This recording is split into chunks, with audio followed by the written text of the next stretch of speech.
Well, I'm having to be very quiet here, and I don't think we're going to see much. I've got here a bit early. It's just after 5:20, but I really need to crack on and get these bridges done today. Hoping you can just about see this. Since I checked on Mr. Google Maps, this has become very, very overgrown. But this little white bridge here,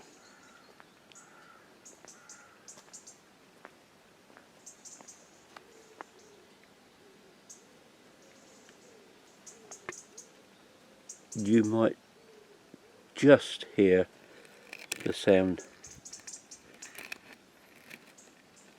of a little bit of running water, but I am actually standing at the source of the River Tillingham. It rises in a little spring just under where I'm standing and starts its flow towards the sea here, and we're just in Beacon Lane, just behind a place called Cripp's Corner in East Sussex. And it'll be very quiet because there's a farm right next to where I am. The Tillingham is very much the smaller cousin of the brother and the breed, and I'm afraid you're not going to see very much.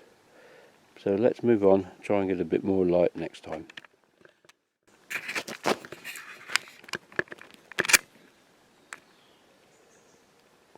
Well, there's even less light here, but this is the bridge. This is almost a waste of time in some ways, over Ellenhorn Lane, although it's kind of atmospheric really, but I'm standing next to a house, so I can't really say too much. But if we come over to this side of the bridge, the River Tillingham is flowing just underneath there. I can't get too close because there's a lot of vegetation here. And you can't see too much, unfortunately, but it is getting lighter, as you can see. Not much sound because the Tillingham, as I said, is a very, very small river. I wonder, give me 2 seconds here, if I come and stand this side and I turn it round this way towards the light, yeah, the lights of my car just about make it out. This is a bit more substantial, this bridge. It's quite surprising because it's not white picket as some of the others are, but yes, nothing much to say. There's no no historical buildings or anything nearby, so we'll move on. I am so disappointed. I just pulled up here, and where you see that gap between the trees, there was a lovely little herd of deer, and of course, even though I pulled up nice and quietly, sat quietly for a couple of minutes so they could get used to me, as soon as I opened that door, they were gone.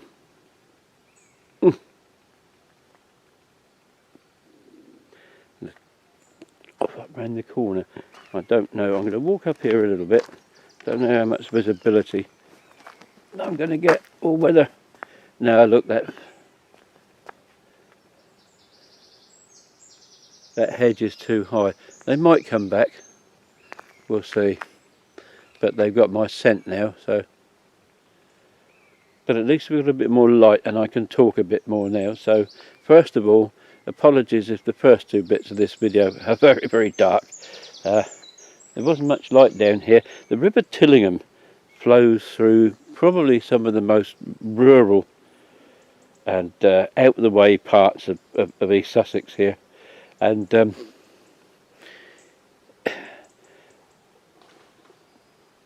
main roads run sort of west to east, and between them run these network of little narrow lanes, and the Tillingham flows through the middle of this network of narrow lanes. So I take my life in my hands a bit driving around here trying to find these bridges for you, but then the series has really evolved, hasn't it?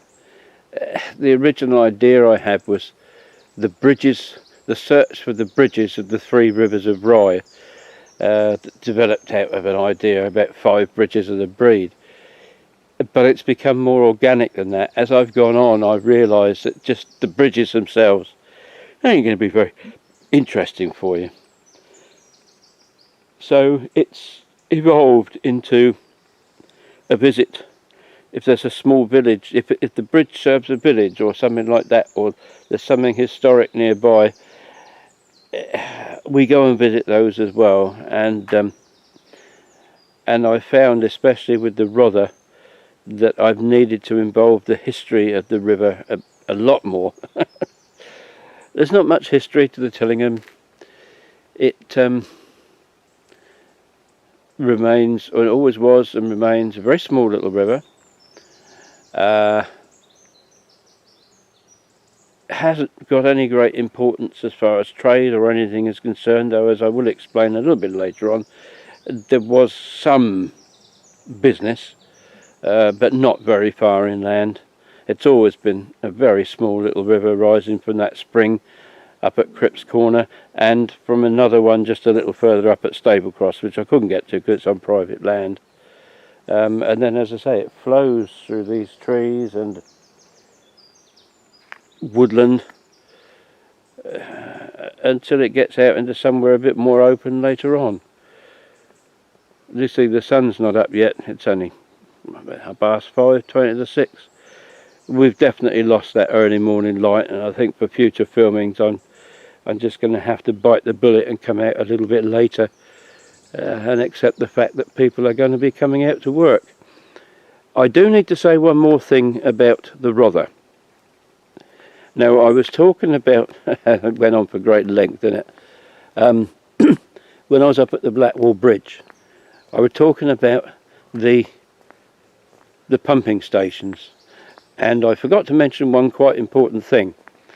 Those Archimedes screws can be reversed, and part of the reason for those controls is, as I talked about the Scots float sluice being able to be shut off and not let any water flow out of the Rother, and conversely no salt water flow into it. Well, another purpose is obviously to maintain the habitat and maintain the water table and the water levels in the Rother Valley now at a relatively constant level as much as they can. So during the summer, when there's more water held in the Rother and the fields begin to dry out maybe, those pumps can be reversed and water taken from the Rother and put back into the drainage ditches and the sewers to keep the fields irrigated and what have you. So that's that. But this is the bridge at what is lovingly called Watts Palace Lane. Now, quite what Watts Palace was, I have not been able to find out. There is a rather nice cottage just along the road called Watts Palace Cottage, and hopefully if I can stop there without disturbing the residents, I will do in a few minutes.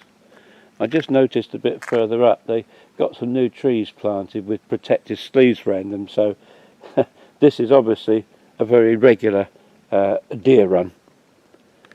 But again, one of these white picket fence bridges, and that's all you've got. And I can't get close at all because they're these ridges made by the tractors. But down in there is the little River Tillingham. I can just see some reflections of some water down there. Let's see if we can find... God. This isn't going so well, this river, is it? But you can see what we have to contend with here. And there it is this side. Not much to see yet, is there, I'm afraid. Dense woodland and a tiny little river. You wouldn't even call it a river yet, you'd call it a stream. But anyway, I hope you're finding the scenery interesting. And say, we are in one of the most rural parts of this end of East Sussex. And oh, I'm so disappointed about those deer. I had hoped they might stay in the gully long enough to see, but never mind.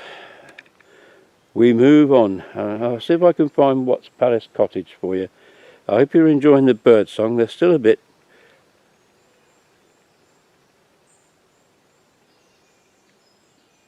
They're just waking up now. Right, let's move on. I'm afraid I'm not going to be able to film very much here because this there are residents here and I don't want to disturb them, but this is Watts Palace Cottage, and as you can see, I think it dates from 16th, parts of it 16th and 17th century. As I say, there are residents, so I've got to be very careful here. But I just had to film that just to show you the little gems you can find in the area. Well, it'll be just my luck if somebody wants to come along this lane here that I parked at. If you hear that cockerel, everything's waking up. Now here on the A28 now, probably the only really major road that the Tillingham passes under. And I'm on what is known as the Arnold Bridge. Now, what did I tell you about the Tillingham being a tiny little river? Here we are on what, our fourth bridge. And there it is, down there.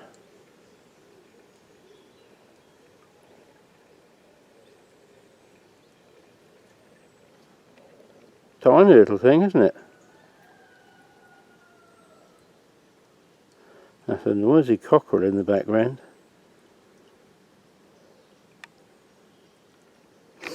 We are on the main Hastings to Kent roads. Broad Oak Breed and Hastings that way. And also, if you buy your eggs in the supermarket and you buy your eggs from Hode's Farm, that cockerel gives you a clue that over the back there is Hode's Farm, where those eggs come from. Otherwise you have Northiam that way, but that's still a mile and a half or more away and is really too far away to justify a visit as part of the Bridges of Rye. It's just not close enough, I'm afraid.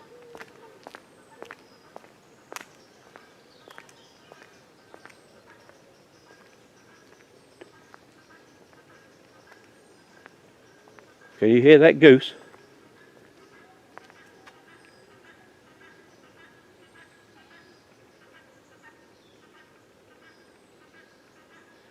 They must sell goose eggs there as well. And here is the Tillingham on this side.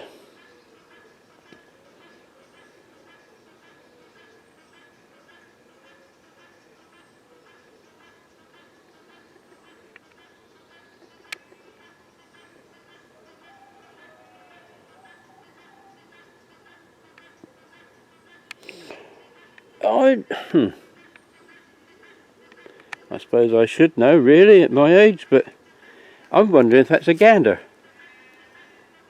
Never had any, see, I've got a phobia about birds, so I don't have anything much to do with them if I can avoid it.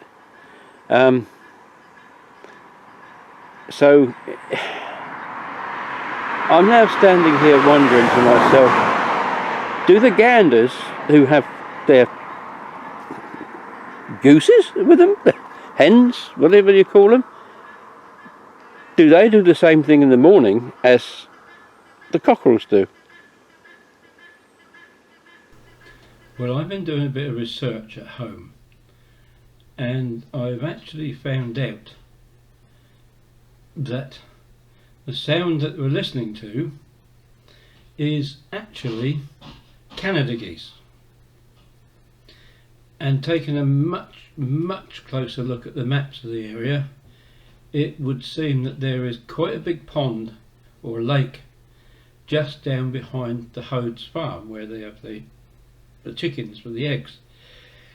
I can only assume that that cockerel that we heard has started the geese off, and it probably is a gander, but a Canada goose gander, and nothing to do with the farm. It's just that there's that big lake behind it, and once one starts, I suppose they all start. But yes, I've listened to several recordings quite extensively, and I'm quite happy to accept that that was a Canada goose we heard. Noisy, polluting things, but there you go. So hopefully mystery solved. He's certainly having a go, isn't he? Well, with that, and there's a cow in the field behind, and the crow up there, it's all beginning to come alive, isn't it? Now, there are two properties. One side and one the other, and I'm going to have to get moving because there's two people coming walking along the lane. They're listed cottages. They date back to about the 16th century. Unfortunately, I don't have access to them. I think we can just about see one through there.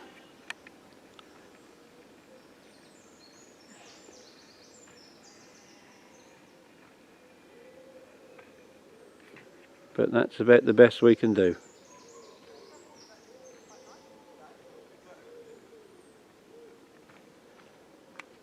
And that is the Arnold Bridge over the River Tillingham. There we are. Well, I'm back deep inside the countryside now. You can still hear that damn cockerel at Hodes Farm. I don't know if you can see. Oh, where is he? Mr. Moon is still up there.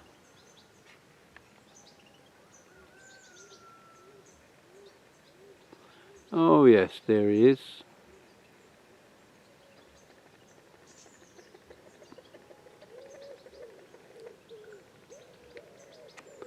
Up there in the morning sky.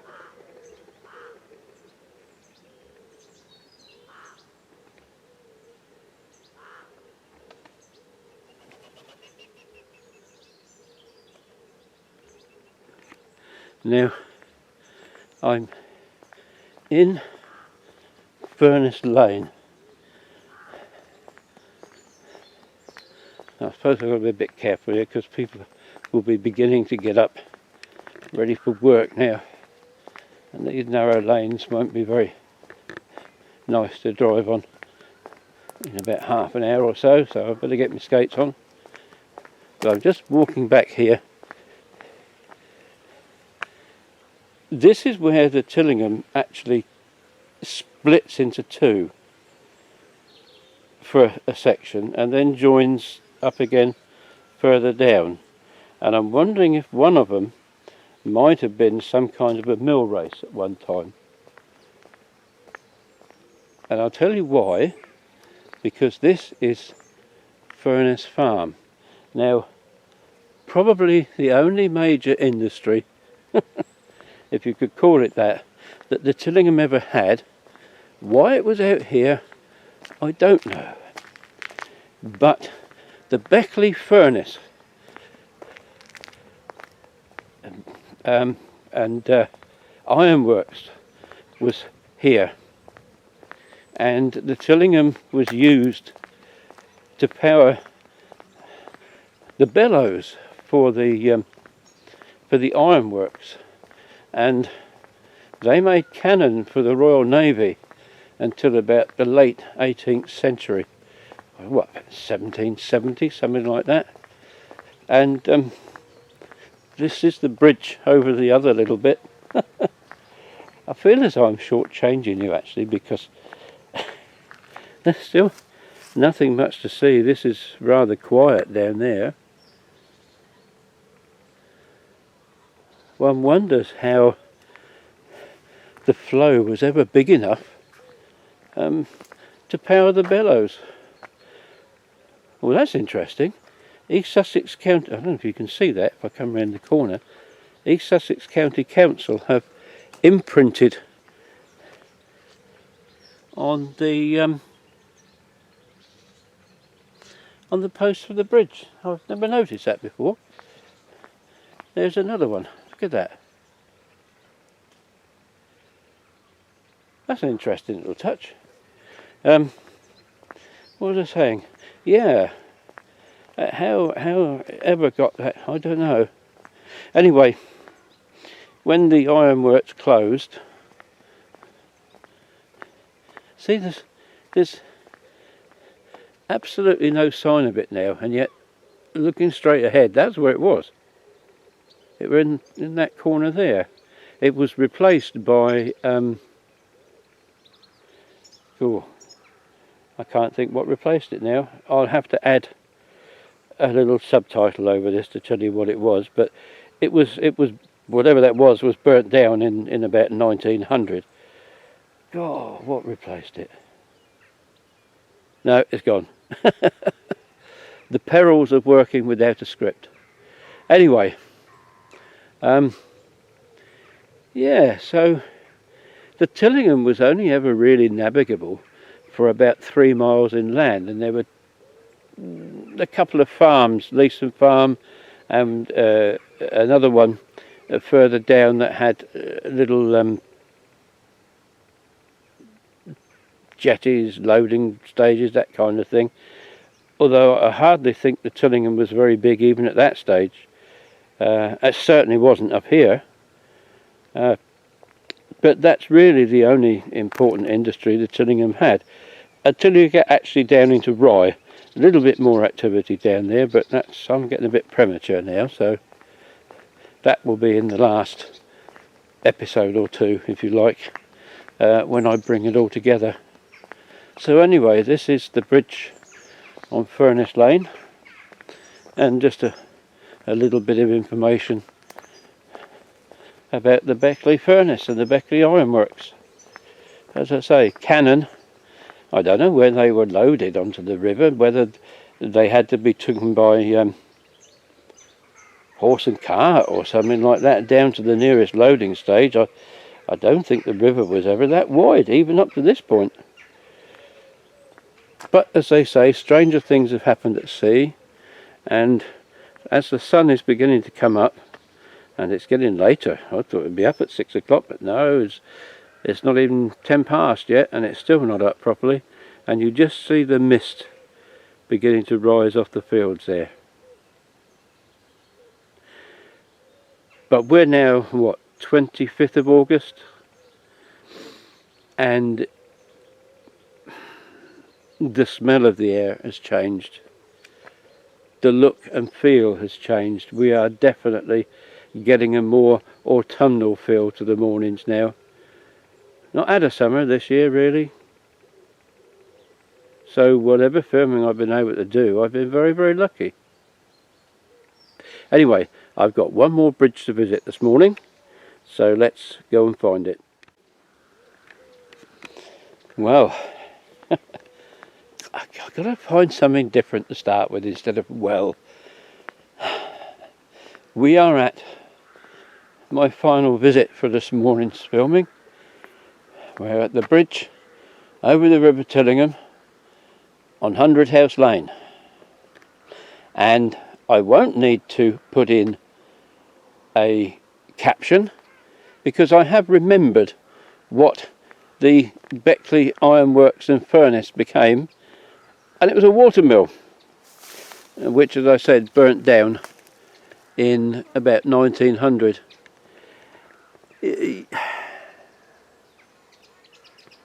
These banks here mystify me, because are they flood banks? They almost do look like flood banks, and yet is there really enough water flows through the Tillingham to justify that? I don't know. I honestly don't know. This is a stronger structure than other bridges. You see, this has got, it's proper brickwork. When they were built, I haven't the faintest idea. Anybody want some blackberries? Look, there's plenty of them here, and lovely blackberry flowers.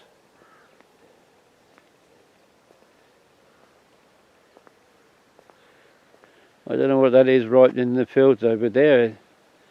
Oh, a bit late for wheat maybe, but there's still something in there that's got to be got in. Now, a minute ago there was a lovely sunrise. Good morning, sheep, how are you today?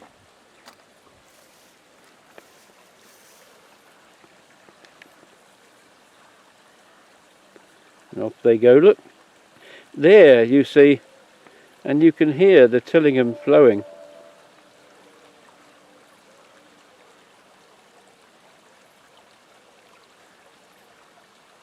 But it's still not very wide, is it? And yet look at these banks either side. Surely that river's never been powerful enough to carve that out. It almost as if the banks have been, I don't know, sort of dug out almost.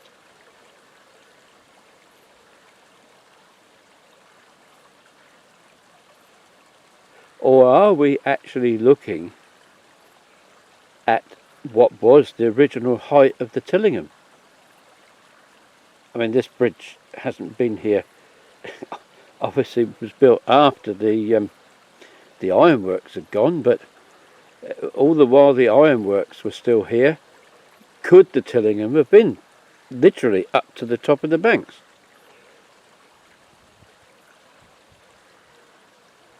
It might make sense, because when we get to Rye, as you will see, there is a sluice gate there now, which actually restricts how much water actually comes back to flow up the Tillingham, because it used to be tidal for a good 2 or 3 miles inland, and the sluice paid to all of that. So have the artificial controls further down the river actually limited the size of what can flow out? I don't know. It's certainly a mystery, and I've tried to read several sources of information. None of them give me any clue as to why the field should be that much higher than the level of the river here.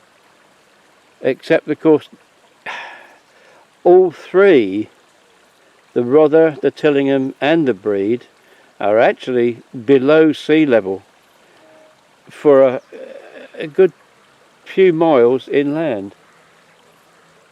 It's a mystery. And I'm annoyed about this cloud, because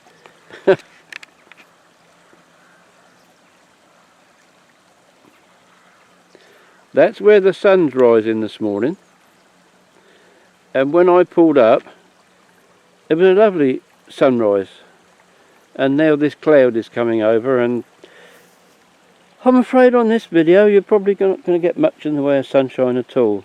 But anyway, this was the last of the bridges that I'm going to visit in this particular session. The next time we see the Tillingham will be when I get into Rye. In the meantime, prepare yourselves to visit Selscombe or Settlescombe, whichever way you like to pronounce it, and also Breed, because they will be the next 2 places I go and film before, hopefully this year, and it should be now, finishing this project in Rye itself. But as I leave you with a quick general view around the area here,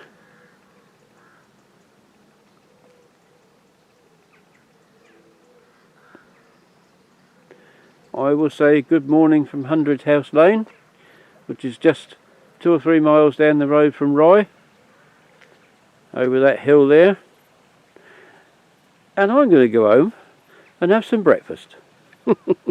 So bye for now.